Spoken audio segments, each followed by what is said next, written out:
Hola, ¿qué tal? Bienvenido a la videoenseñanza número 22. El tema es seguir a Jesús. Vamos a posicionarnos inmediatamente al objetivo del tema. Y dice así: objetivo, enseñar que el discipulado no es algo de concepto abstracto ni un título que se adquiere, sino más bien es una forma de vida que se mantiene sobre todo en las relaciones.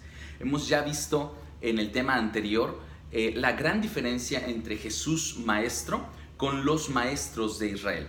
Y recordarás que hemos visto 5 principales diferencias que había entre Jesús maestro y sus discípulos y los discípulos con los maestros de Israel.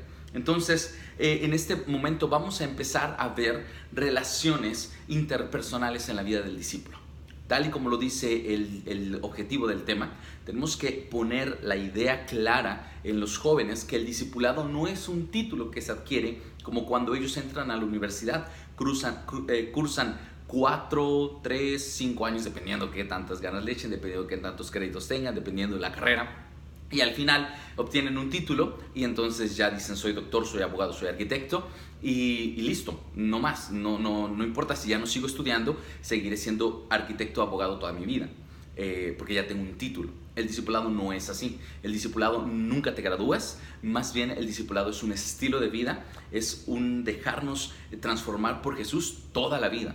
Entonces, el discipulado se manifiesta a través de la forma en la que el discípulo se relaciona, y vamos a ver con 6 aspectos concretamente cómo se debe de relacionar un discípulo en 6 áreas específicas. Entonces, vamos a iniciar de lleno, no sin antes mencionar que Jesús dice en la Biblia que Él vino a traernos vida en abundancia, y vida en abundancia no lo entendemos como que viene Jesús y nos mete en una piscina llena de dinero y tenemos mucha abundancia, sino más bien la abundancia que Jesús se refiere es tener la plenitud, alcanzar la plenitud en cada área de nuestra vida, y eso siempre se va a manifestar a través de las relaciones. Entonces, vamos a ver 6 relaciones.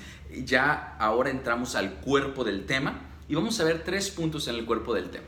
Primera relación es que el discípulo siempre va a ser hijo de Dios. Tiene que vivir con la identidad de hijo. Entonces, la primera relación, que el discípulo se relaciona con Dios como un padre.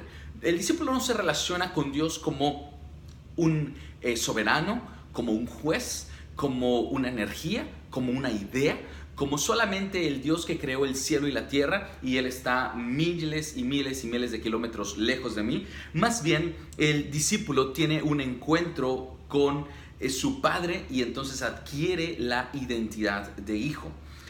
Nosotros, en el aspecto natural, los padres se sienten muy orgullosos cuando los hijos van creciendo, van madurando, y en esa madurez se van volviendo independientes de ellos, a tal grado que cuando el hijo consigue su primer trabajo y empieza a hacerse independiente en los gastos, los padres dicen: ¡uf! ¡Qué alivio y qué orgullo que mi hijo ahora ya es independiente! No pasa lo mismo con la relación entre el discípulo y Dios. Más bien, cuanto más el discípulo crece espiritualmente, el discípulo más se hace dependiente de Dios como Padre y empieza a tener una experiencia de una dependencia total de Dios como Padre. Entonces, ese es el primer punto. El discípulo sigue siendo hijo, no importa cuánto sepa, no importa si tiene estudios de teología, si tiene doctrinas, si tiene muchísimo conocimiento en la Biblia. Nunca debe de olvidarse que nunca dejará de ser hijo de Dios, y por lo tanto la relación no debe de ser de Dios como el ser supremo lejano, sino más bien con la ternura de un padre. Segundo aspecto, Jesús nos enseña a ser hijos, y esto tenemos el modelo tremendo. Imagínate Jesús el maestro, Jesús el Dios hecho hombre, Jesús el hacedor de milagros, Jesús el gran profeta, Jesús el gran predicador, todo lo que tú quieras llamarlo, pero Él se relacionaba con Dios como un hijo y tenía a Dios por padre. Y lo vemos que en cada momento Jesús siempre se dirige y enseña a sus discípulos a nunca olvidar esta relación. Esa es la primer y fundamental relación. Es como padre. De hecho, Mateo 6:9 nos enseña la oración más famosa y la oración que de veras podemos seguir como ejemplo, el Padre Nuestro. Y enseña que nosotros debemos de orar llamándole Padre Nuestro, no creador nuestro, no soberano nuestro, juez, no, Padre nuestro. Es una relación. Y entonces vemos que hay un gran contraste. Todos los fariseos, todos los seguidores de la ley, los pensantes, los escribas, todos aquellos tipos que eran religiosos, no veían a Dios como un padre, sino lo veían como un juez, como un castigador, como un enojón, un viejito enojón. Pero Jesús viene a mostrar a Dios como un padre. De hecho, Jesús dice que los paganos y todas aquellas personas son las que se preocupan por lo que qué van a comer, qué van a vestir, qué van a beber y todas estas cosas. Sin embargo, Jesús les dice: ustedes no tienen que preocuparse por estas cosas, pues ustedes tienen un Padre que ya sabe todo lo que necesitan. ¿Qué quiere decir? Jesús una vez más les decía a sus discípulos: muchachos, qué bueno que sean los mejores predicadores, qué bueno que tengan títulos, qué bueno que aprendan y que se capaciten, pero que nunca se les olvide una cosa: nunca dejarán de ser hijos de Dios. Entonces, ese es el punto importante. Y es un privilegio que vale para los discípulos, ser hijos de Dios. Y tercer punto, un discípulo experimenta la dependencia. Y es lo que decía, lo que mencionaba, y es el pasaje de Mateo 6, 31, 32, en donde él dice: no se preocupen por qué vamos a comer, qué vamos a beber, qué vamos a vestir. Y les da muchos ejemplos. Y al final concluye con lo que acabo de mencionar. Estas cosas son por las que se preocupan los paganos. Sin embargo, ustedes tienen un Padre bueno que ya sabe todo lo que necesitan. Entonces, el discípulo, por muy capacitado que sea, por muchos estudios que tenga, el discípulo tiene que tener esta capacidad de relacionarse a Dios como padres. A veces es muy triste ver personas que porque tienen mucho conocimiento o han adquirido mucha información, decimos estudios, y entonces sienten que tienen que tener una relación muy formal con Dios, una formalidad que al final termina llevando a una separación por el hecho de que ya no se relacionan con Dios como un papá, sino ponen sus títulos, ponen sus doctrinas, ponen sus dogmas, todo esto, y los lleva a separarse. Entonces ya es una relación muy muy formal, como de un patrón a un trabajador. Entonces le hablan con tanto respeto que ese respeto termina siendo miedo, termina siendo una división. Sin embargo, como discípulos tenemos que recordar que nunca dejamos de ser hijos. Él es un Padre que está atento a nuestras necesidades, que no importa cuál sea nuestra necesidad, Él siempre estará atento a ellas. Entonces, recordemos cómo Jesús muestra a sus discípulos la dependencia total en la multiplicación de los panes, en la pesca milagrosa, cómo Jesús les está diciendo: ustedes dependan de Dios su Padre, porque Dios su Padre está interesado en ustedes, así que ustedes deben de confiar en la providencia divina, es decir, en saber que Él tiene todo bajo control. Ustedes pueden descansar en sus brazos de un Padre amoroso. Como conclusión, entonces, un discípulo, por muchos años que lleve viviendo y siguiendo a Jesús, nunca debe de dejar de ser hijo de Dios. Nunca debe de perder esa identidad de hijo de Dios. Es decir, nunca debe de olvidar el principio básico: Él es Padre, Dios es Padre y Dios te ama. Y Él te ama incondicionalmente. Termino con esto. Hace muchos años había un pastor protestante, el cual cayó en lo que era un pecado muy, muy, muy grave.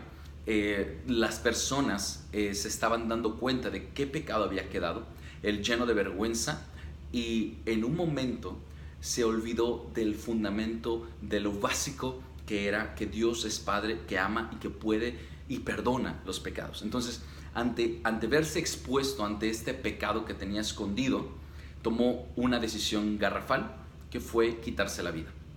Ahora, yo no estoy diciendo que nosotros tenemos licencia para pecar y hacer y deshacer.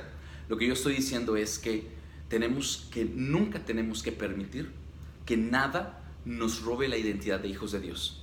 Si este pastor se hubiera recordado el principio básico, es cierto, cometió un grave pecado, es cierto, tal vez ya no tendría la capacidad moral y emocional para dirigir su congregación, es cierto, pero de eso a quitarse la vida porque el pecado le ha hecho ver que Dios está enojado y que no lo podría perdonar y se vuelve un juez, es una gran diferencia.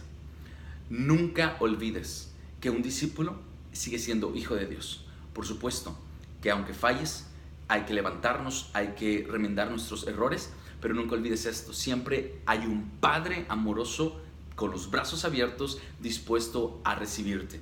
No importa cuánto hayas hecho, no importa lo que haya pasado, siempre tenemos a un papá dispuesto y listo para abrazarnos, perdonarnos y recibirnos de vuelta a casa.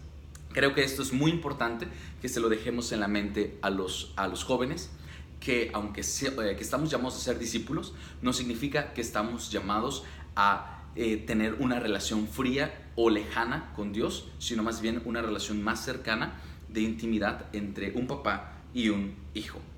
Ahora se prepara para la dinámica en la parte pasando al corazón, ese gesto de fe muy importante. Entonces es una expresión libre de el hijo hacia su padre. Entonces, ¿en qué consiste esta dinámica? Se prepara un salón amplio. Si no tienes otro salón, lo puedes hacer ahí mismo donde estás dando los temas. Simplemente mueve las bancas, crea el espacio y entonces se venda a todos los participantes junto con tu equipo. Venden a todos los participantes y entonces después de vendarlos se prepara una música de fondo, una música que hable del amor de Dios Padre, una música que tenga como letra algún elemento en el cual refleje el amor de Dios Padre. Y entonces se exhorta a los jóvenes que en este momento puedan expresar libremente a través de un baile en el cual puedan expresar su amor y su libertad hacia Dios como Padre. Y esto es muy importante que se haga este énfasis porque muchos de ellos tienen esta relación fría, esta relación en la cual que les da vergüenza tal vez relacionarse a Dios como un papá, como un niño libremente. Entonces se les exhorta a que no tengan vergüenza porque todos están vendados, nadie los va a ver, entonces que puedan soltarse. Y entonces cuando empieza la música, inmediatamente después de unos 15-20 segundos, todo el equipo, sin decir nada, sin hablar, cada uno de los miembros del equipo tomará a uno de los participantes, principalmente aquellos que están más tiesos, porque habrá algunos que inmediatamente se soltarán y empezarán a bailar, empezarán a hacer movimientos. Entonces ellos no nos preocupamos tanto, sino aquellos que tú veas rígidos. Entonces tómale las manos, empieza a darle una vuelta, si la música va subiendo un poquito de tono, empieza a saltar con ellos, empieza a moverlos sin decir nada, no se dice nada. Entonces buscar que ellos puedan expresar esta relación. Al final se comparte la experiencia, cada quien qué es lo que sintió en este momento. Entonces esto es el tema y la parte de pasando al corazón del tema de seguir a Jesús. Entonces con esto terminamos y esta es la primera relación de un discípulo con Dios como un papá. Nos vemos.